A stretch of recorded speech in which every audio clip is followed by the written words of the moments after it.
Hello everybody, my name is Leif Tolan and I am a Bloomsburg University student with a political science and languages and cultures dual major. Today I am going to be discussing the relationship between the United States, China, and Taiwan. Throughout this presentation we'll explore the historical context, contemporary dynamics, and the future prospects of this complex relationship.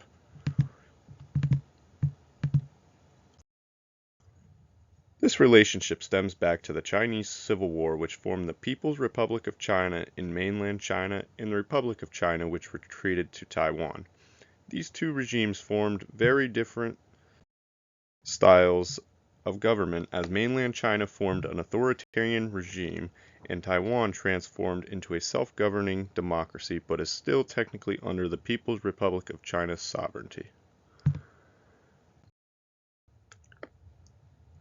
To better understand this relationship, let's discuss the One China policy.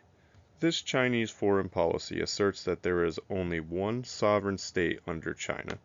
The policy states that the regime of the People's Republic of China is the only legitimate regime of all of China, which includes Taiwan. In addition, this policy enforces that any country that has diplomatic relations with China must acknowledge its sovereignty over Taiwan and cannot have official diplomatic relations with the Republic of China in Taiwan. This policy is what keeps Taiwan from being officially recognized by other countries. When discussing where the United States stands on all this, they do not have any official diplomatic relations with Taiwan, but they do have a robust unofficial relationship through the means of sharing similar values, having deep economic relations, and having strong people-to-people ties. This serves as an incentive to increase U.S. engagement with Taiwan. The U.S. has long acknowledged and followed the One China policy, which includes that there is only one Chinese government, which includes Taiwan, but there are certain agreements put into place, such as the three U.S.-China communiques, the Taiwan Relations Act, and the 6 assurances. For one, the U.S. encourages both China and Taiwan to avoid making any forceful changes to their relationship. Second, the U.S. does not support Taiwan becoming an independent country. Third, the U.S. promotes the peaceful resolution of disagreements between China and Taiwan. Fourth, the U.S. provides military aid to Taiwan. This aid is implemented to counter any threats or coercion that could harm Taiwan's security, economy, or social system. When considering these differences, it is safe to say that this relationship is very tense. The People's Republic of China has repeatedly urged that the U.S. stop providing military aid to Taiwan.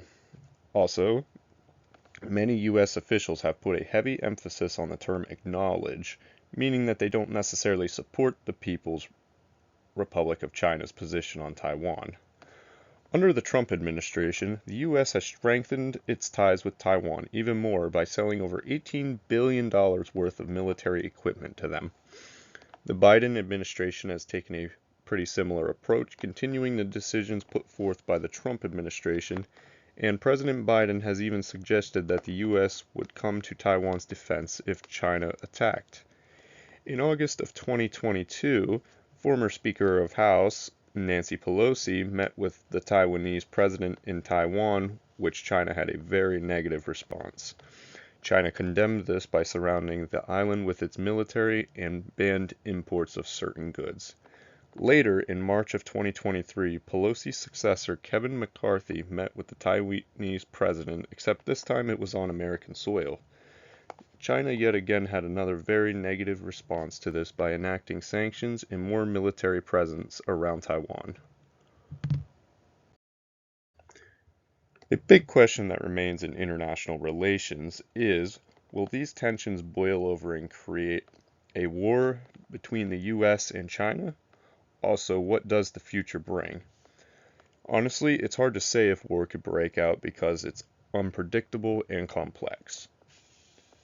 China is adamant about reuniting Taiwan back with the mainland and hasn't ruled against using force to achieve this goal, as well as the U.S. hasn't ruled out defending Taiwan against an attack by China. Some experts suggest that China may use motives from the Russia-Ukraine war to reunite Taiwan, but others suggest that they may use this as caution to proceed with any attacks. The good news is there is lots of economic prosperity and interdependence in this relationship. This factor alone drastically decreases the likelihood of an all-out war between the US and China over Taiwan. To conclude, it is clear that even from the start, there was lots of hostility in this relationship. In recent years, tensions have risen due to certain foreign policies put into action. We can only hope that China and Taiwan can peacefully resolve their conflict without war, and the US needs to continue to try to invoke measures to retain peace in this relationship. Thank you for watching.